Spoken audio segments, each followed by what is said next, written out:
ఈ లష్కరే తోయిబాకి సంబంధించినటువంటి ఆహ్, ఎవరైతే కీలకమైనటువంటి వ్యక్తి సచ్చాడో మక్కీ అనేటటువంటి ఉగ్రవాది అబ్దుల్ రెహమాన్ మక్కీ చావు అది గుర్తు తెలియని వ్యక్తుల్లో కాల్చి చంపబడ్డాడు.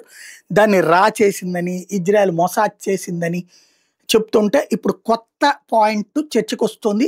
పాకిస్తాన్ ఐఎస్ఐఏ అతన్ని లేపేసింది అన్నటువంటిది ఇప్పుడు కొత్త చర్చ తెర మీదకొచ్చింది. ఎందుకయ్యా అంటే ఆ మధ్యన ఇరాన్‌కి, పాకిస్తాన్‌కి తగవ వచ్చింది. ఆ టైంలో ఇతను వెళ్లి ఇరాన్ వాళ్ళతో టై అప్ అయి నేను మీ మనిషిని అన్నటువంటిది చెప్పుకొచ్చాడట.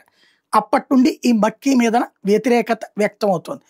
దానికి తోడుగా ఇతను తీవ్రవాదుల రిక్రూట్‌మెంట్‌ల విషయంలో అక్కడ ఐఎస్ఐ ఇచ్చే డబ్బుల్లో కొంత తినేసేసి, కొంత వేరే చోటకి దాస్తున్నాడు. కొంత తన బంధువులకి దఖలు చేస్తున్నాడు వేరే దేశంలోకి అన్నటువంటిది తేలిందట.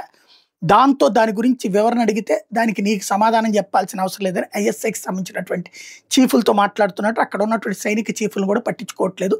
అందుకు ఐఎస్ఐయే చంపించేసింది అన్నటువంటి విషయాన్ని తాజాగా ప్రొజెక్ట్ చేసుకొస్తున్నారు. మరి ఐఎస్ఐ తమ దేశంలో వరుసగా ఇట్లాగ గుర్తు తెలియని వ్యక్తుల చేతుల్లో చచ్చిపోతుంటే కాపాడలేకపోతుంది. ఎందుకంటే ఐఎస్ఐ సంరక్షణలోనే ఉండేది ఈ తీవ్రవాద నాయకులందరూ కూడా.